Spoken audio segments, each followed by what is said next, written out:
Good morning, student. Welcome you again. This is the second part.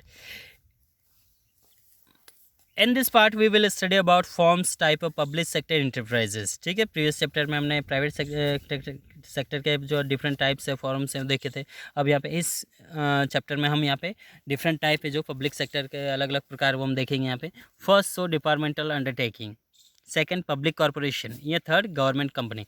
तो सबसे पहले हम यहाँ डिपार्टमेंट जो अंडरटेकिंग है, ठीक है, जो डिपार्टमेंट गवर्नमेंट के अंडर, ठीक है, अंडर कंट्रोल है, उसके बारे में हम स्टडी करेंगे यहाँ पे. तो देखिए यहाँ पे this is the oldest form of public sector enterprise. Okay, this is the oldest, सबसे पुराना फॉर्म है पब्लिक सेक्टर का, जो गवर्नमेंट सेक्टर कहते हैं हम इसको. And the departmental undertaking is consider as the one of the department of the government. ठीक, हम किसे कहते हैं कि इसको कंसिडर करते हैं, हम इसको मानते हैं as a one of the department of government. It has no separate exist of than government. इसका कोई एग्जिस्टेंस सेपरेट नहीं है, गवर्नमेंट से अलग नहीं है इसका. मीन्स ये government sector, it function under the overall control of one ministry. और ये सारे एक मिनिस्ट्री के अंडर ही कंट्रोल करते हैं और डिपार्टमेंट ऑफ द गवर्नमेंट. ठीक, for an example railway, defence, post, Telegram, broadcasting, telephone service, etc. ये सारे गवर्नमेंट अंडर गवर्नमेंट कंट्रोल होते हैं. ठीक है, तो ये पूरी तरह गवर्नमेंट के अंडर होते हैं. ये अलग से इनको कोई एग्जिस्टेंस नहीं है, इनकी कोई अलग से आइडेंटिटी नहीं है. ठीक है, but it may be in future, ठीक, पॉसिबिलिटी इनका अलग से, इनको भी प्राइवेटाइजेशन में इंक्लूड कर दिया जाएगा. ठीक, ऐसा लगता है. ठीक है, और क्योंकि आजकल की जो इकोनॉमी है, मॉडर्न एज है, जो ट्रेडिशन चल रहा है, उसके तौर पे एक के बाद एक सेक्टर प्राइवेट सेक्टर में आते जा रहे हैं. ठीक, तो हो सकता है फ्यूचर में हो जाए, लेकिन अभी फ़िलहाल ये गवर्नमेंट के अंडर कंट्रोल ही है, इनकी कोई अलग से पहचान नहीं है. ठीक, देखिए यहाँ पे a feature of departmental undertaking. Okay, first point, definition meaning हमने यहाँ देखा है कि, ठीक है, the departmental undertaking is consider as the one of the department of government. ठीक है, इसको ऐसा माना जाता है कि ये भी एक डिपार्टमेंट ही है गवर्नमेंट का. And it has no separate exist than government, कि इसका गवर्नमेंट के अलावा ये इसका कोई सेपरेट एग्जिस्टेंस नहीं है.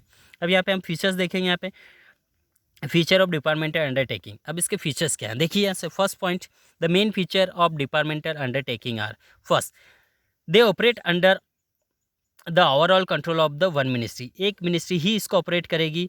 अब सेंटर और स्टेट गवर्नमेंट हो सकता है, सेंटर हो या स्टेट, तो एक मिनिस्ट्री इसको ऑपरेट करेगी. जैसे हम देखते हैं ना, रेलवे मिनिस्टर है, एजुकेशन मिनिस्टर है.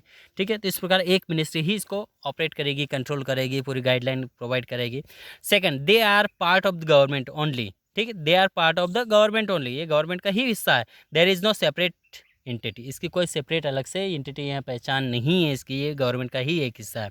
Third, there are finance from the annual budget of the government. और इनको जो फाइनेंस है, जो पैसा मिलता है, वो एनुअल बजट पे मिलता है कि इस साल आपको इतना पैसा दिया जाएगा.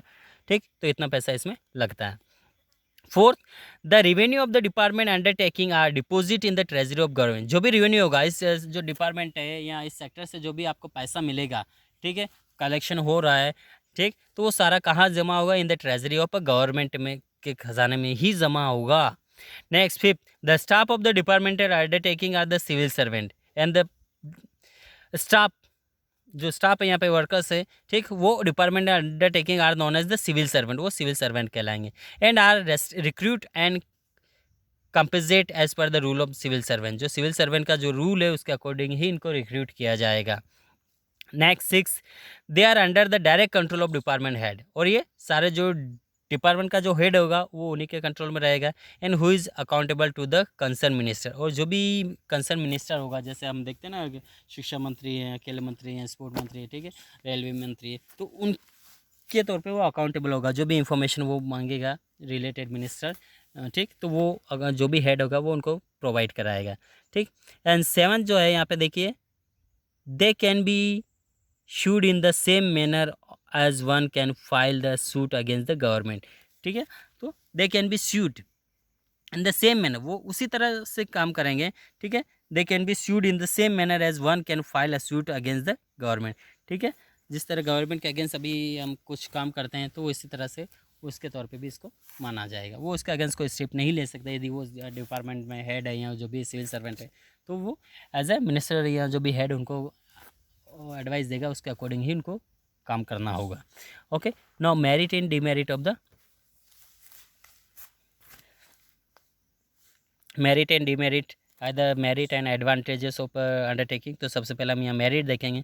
मेरिट है द एडवांटेज, फ़ायदे ऑफ द डिपार्टमेंटल अंडरटेकिंग्स. देखिए, first, a department undertaking has the following advantage, means जो फ़ायदे हैं यहाँ पे लाभ हम देखेंगे। Easy to formation, okay, easy to format, it is very easy to form departmental undertaking as no restriction in the compulsory, ठीक है, यहाँ पे कोई रजिस्ट्रेशन कंपलसरी नहीं होता है और इसको इजीली फॉर्मेशन कर सकते हैं। Second point, it is effective control, the control of departmental undertaking is very effective, बहुत इफेक्टिव होगा। It is a direct and centralise, ये डायरेक्ट और सेंट्रलाइज होगा, ठीक है। तो बहुत ही अच्छा पॉइंट्स है यहाँ पे, बहुत ज़्यादा फ़ायदे हैं यहाँ पे गवर्नमेंट के, क्योंकि खुद गवर्नमेंट है और खुद के उसका डिपार्टमेंट है, तो इनको ज़्यादा प्रॉब्लम फेस नहीं करनी पड़ती है, ठीक है। अब यहाँ पे देखिए थर्ड,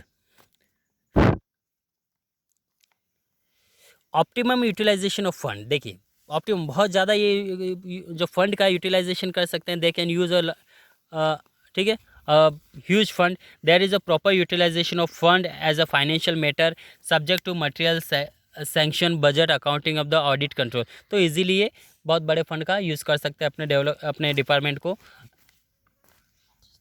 ओके। तो बहुत ज़्यादा इसका फ़ंड का यूटिलाइजेशन कर सकते हैं क्योंकि गवर्नमेंट का ही है, तो वो अपने पैसा बेहतर तौर पे यूज़ कर सकते हैं। नेक्स्ट, अकाउंटेबिलिटी, ठीक है, there is a direct parliamentary control. यहाँ पे देखिए पार्लियामेंट्री कंट्रोल है, पार्लियामेंट का कंट्रोल होता है। And the performance of departmental undertaking can be discuss in the parliament, so there is a public accountability, ठीक है, तो ये पब्लिक अकाउंटेबिलिटी होता है, ठीक है। Next, public revenue. देखिए पब्लिक रेवेन्यू यहाँ देखेंगे, the revenue of the departmental undertaking is deposit in the treasury of the government. जैसे हम देख चुके हैं कि जो भी रेवेन्यू, जो भी कलेक्शन होगा वो कहाँ डिपॉजिट होगा, in treasury of the government. Government का जो खजाना है वहाँ पे उसका सारा पेमेंट जमा होगा। So this undertaking help to increase the government revenue, और इसलिए इसका गवर्नमेंट रेवेन्यू जो ट्रेजरी हो बढ़ जाता है। Then last, secrecy, the activity performance of the department undertaking can be highly secret. देखिए यहाँ पे जो भी डिपार्टमेंट की जो भी एक्टिविटी हो काफ़ी हाईली सीक्रेट होती है क्योंकि गवर्नमेंट की है। As the government can avoid disclose on the plea of the public interest, ठीक है, कभी कभी, ठीक, अवॉइड कर देती गवर्नमेंट की जो भी पब्लिक की डिमांड होती है वो गवर्नमेंट नहीं सुनती है, ठीक, काफ़ी सिक्रेसी होती है, plea public of the interest. Due to secrecy only the most sensitive area defence is operating as the departmental undertaking, ठीक, due to secrecy only the most sensitive,